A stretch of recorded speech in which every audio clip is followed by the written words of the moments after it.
Halo guys, kami dari kelas Sistem Informasi Manajemen 3B2, kelompok 6 akan menjelaskan mengenai etika dan dampak sosial dari penerapan sistem informasi manajemen, di mana tujuan dalam pembuatan video ini adalah untuk memenuhi tugas sebagai ujian akhir semester dari Dr. Imelda Welin Juliana Ogi, Sarjana Ekonomi Magister Manajemen, selaku dosen mata kuliah Sistem Informasi Manajemen.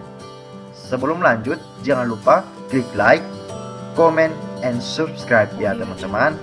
Let's check it out. Oke, saya Christopher Mengembuluda akan membawakan materi ini. Yang pertama ada etika atau etik, merujuk pada sebuah prinsip benar dan salah yang digunakan seseorang yang bertindak sebagai pelaku moral yang bebas untuk membuat keputusan untuk mengarahkan perilakunya. Sistem informasi menimbulkan pertanyaan etika yang baru baik untuk individu maupun masyarakat. Karena sistem informasi menciptakan kesempatan untuk perubahan sosial yang besar dan juga membahayakan distribusi kekuatan, uang, dan kewajiban yang ada. Perkembangan teknologi informasi akan menghasilkan banyak manfaat di satu sisi, tetapi juga menimbulkan kerugian di sisi yang lain. Sistem informasi secara online menimbulkan tantangan-tantangan baru yang menciptakan dilema etika. Oke, next. Satu model pemikiran tentang isu etika, sosial, dan politis. Isu etika, sosial, dan politik sangat terkait satu dengan yang lainnya. Dilema etika yang mungkin dihadapi sebagai seorang manajer sistem informasi biasanya timbul dalam perdebatan sosial dan politik.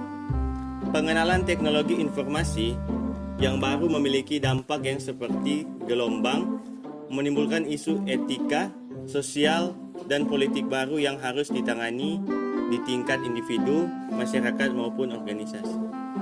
Isu ini memiliki 5 dimensi moral. Hak dan kewajiban informasi, hak dan kewajiban kepemilikan, kualitas sistem, kualitas hidup, serta akuntabilitas dan pengendalian. Oke, slide berikutnya akan dilanjutkan oleh teman saya, Yosua. Baiklah, saya Yosua Rauf akan melanjutkan.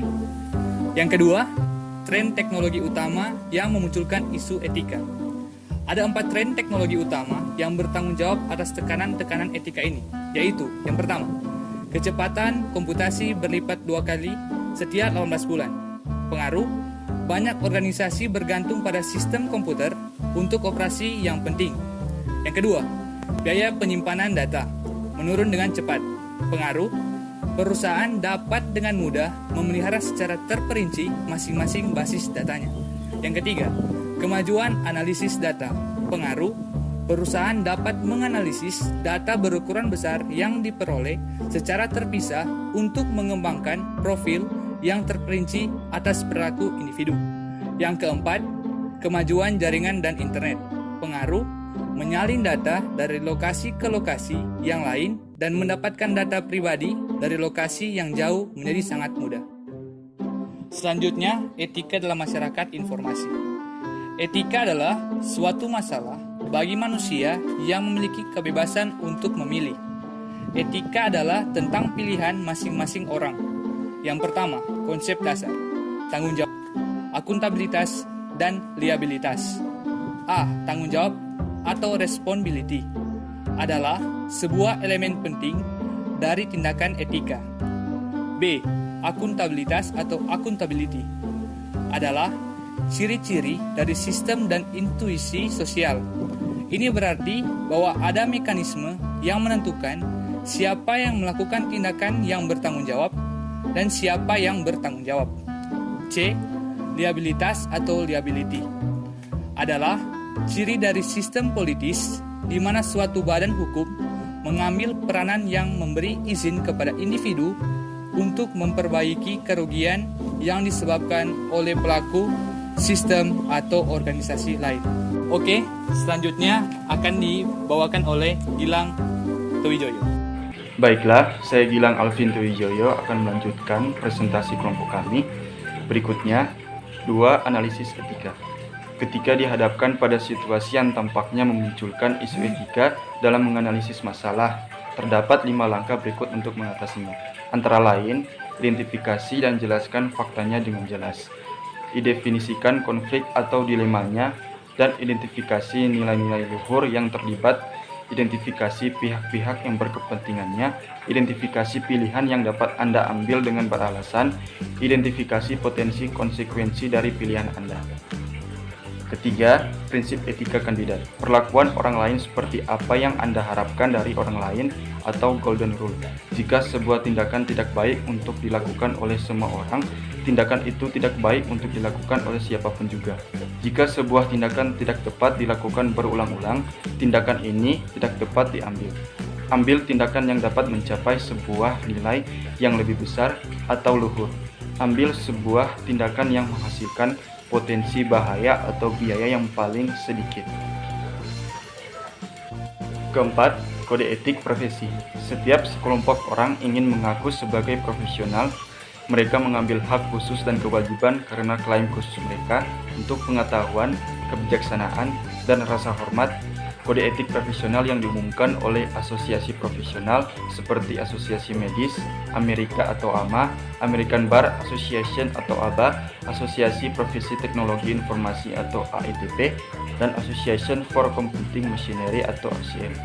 Kelompok-kelompok profesional mengambil tanggung jawab untuk pengaturan parsial profesi mereka dengan menentukan kualifikasi masuk dan kompetensi. Kelima, dilema etika.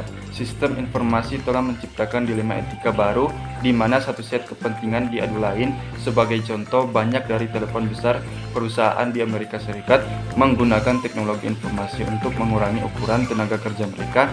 Perangkat lunak pengenalan suara mengurangi kebutuhan operator manusia dengan memungkinkan komputer untuk mengenali respon pelanggan untuk serangkaian pertanyaan komputerisasi. Baiklah, berikutnya akan dilanjutkan oleh teman kelompok saya, Alfian Salahkor. Dipersilahkan. Baiklah, saya Alfian Salahkor akan melanjutkan materi, yaitu dimensi moral sistem informasi. Yang pertama, hak informasi, privasi, dan kebebasan di era internet. Tantangan internet terhadap privasi. Teknologi internet menimbulkan tantangan baru atas perlindungan privasi pribadi, karena informasi yang dikirim melalui jaringan yang sangat luas mungkin saja melewati beberapa sistem komputer sebelum informasi mencapai tujuan akhirnya. Yang sudah jelas, setiap sistem mempunyai kemampuan untuk melakukan pengawasan, pengambilan, bahkan penyimpanan komunikasi yang melewati sistem tersebut. Kemudian solusi teknis. Selain perundang-undangan, teknologi baru telah bermunculan untuk melindungi privasi pengguna untuk berinteraksi di web. Saat ini juga ada perangkat yang membantu pengguna untuk menentukan jenis-jenis data pribadi yang dapat diambil oleh situs-situs. Batasan preferensi privasi atau yang disebut dengan P3P, menentukan komunikasi otomatis, kebijakan privasi antara situs perdagangan dan pengunjungnya. Kemudian yang kedua, hak kekayaan intelektual, rahasia dagang. Produk karya intelektual apapun, rumus, perangkat, pola, atau kompilasi data yang digunakan sebagai tujuan bisnis dapat diklasifikasikan sebagai rahasia dagang atau trade secret, asalkan hal itu tidak didasarkan pada informasi di domain publik. Kemudian hak cipta. Hak cipta adalah pengakuan oleh undang-undang yang melindungi pencipta kekayaan intelektual dari penggandaan hasil karyanya oleh pihak lain untuk tujuan apapun, selama usia hidup pencipta ditambah 70 tahun setelah penciptanya meninggal. Sedangkan untuk perusahaan, perlindungan hak ciptanya berakhir 95 tahun setelah pencipta pertama. Kemudian hak paten. Hak paten memberikan hak monopoli yang eksklusif kepada pemilik gagasan yang melatar belakangi sebuah penemuan. Konsep-konsep dasar dalam undang-undang hak paten adalah originalitas, kebaruan, dan penemuan. Kemudian materi selanjutnya akan dilanjutkan oleh Renaldo Serang. Setelah saya Renaldo Serang akan melanjutkan presentasi. Dampak positif dari teknologi informasi adalah A. Sebagai media yang menghemat biaya. Pemanfaatan teknologi informasi di dimulai pada saat teknologi informasi dianggap sebagai media yang menghemat biaya dibandingkan dengan metode konvensional. Misalkan saja pemakaian mesin ketik, kertas, penghapus, typex, proses editing yang cenderung tidak efisien. Sekarang dengan bantuan komputer kita dapat melihat hasil ketikan di layar monitor sebelum dicetak, lebih efisien dalam waktu dan penyimpanan file. Makanya dahulu banyak kursus mengetik, sekarang sudah jarang kita temui kursus mengetik, apalagi di kota-kota besar. B. Internet sebagai media komunikasi merupakan fungsi internet yang paling banyak digunakan, di mana setiap pengguna internet dapat berkomunikasi dengan pengguna lainnya di seluruh dunia. C. Media untuk mencari informasi atau data. Perkembangan internet yang pesat menjadikan www sebagai salah satu sumber informasi dan akurat. Kemudian memperoleh informasi melalui internet membuat pelaku IT tahu apa saja yang terjadi, bisa digunakan sebagai lahan informasi untuk bidang pendidikan, kebudayaan, dan lain-lain. D. Perdagangan. Kemudahan berinteraksi dan berbisnis dalam bidang perdagangan sehingga tidak perlu pergi menuju ke tempat penawaran atau penjualan seperti pengiriman barang melalui paket. E. Agama. Adanya situs-situs rohani dapat menambah iman serta pengetahuan manusia tentang agama. Sedangkan dampak negatifnya adalah 1. Penggunaan komputer yang bertujuan untuk memperingan dan mempercepat pekerjaan, di sisi lain bisa menimbulkan pengangguran karena beban pekerjaan semakin berkurang dengan adanya komputer. 2. Adanya kemungkinan penyalahgunaan data untuk kepentingan pribadi.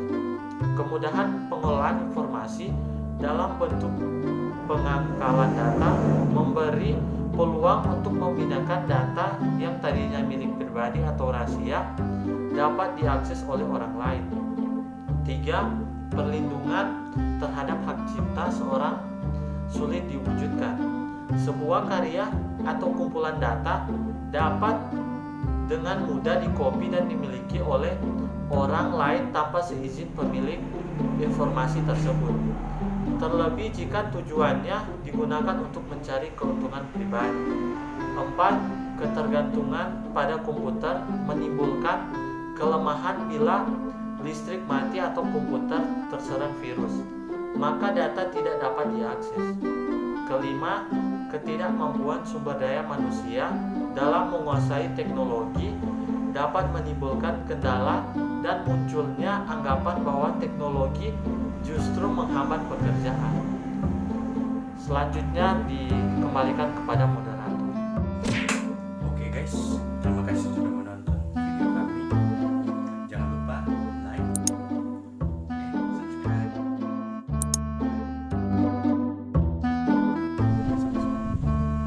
Apa tuh bilang? Oke. Oke, selesai. Yang rapi kualitas. Semua habis sudah. Stre. Oke, 1, 2, action.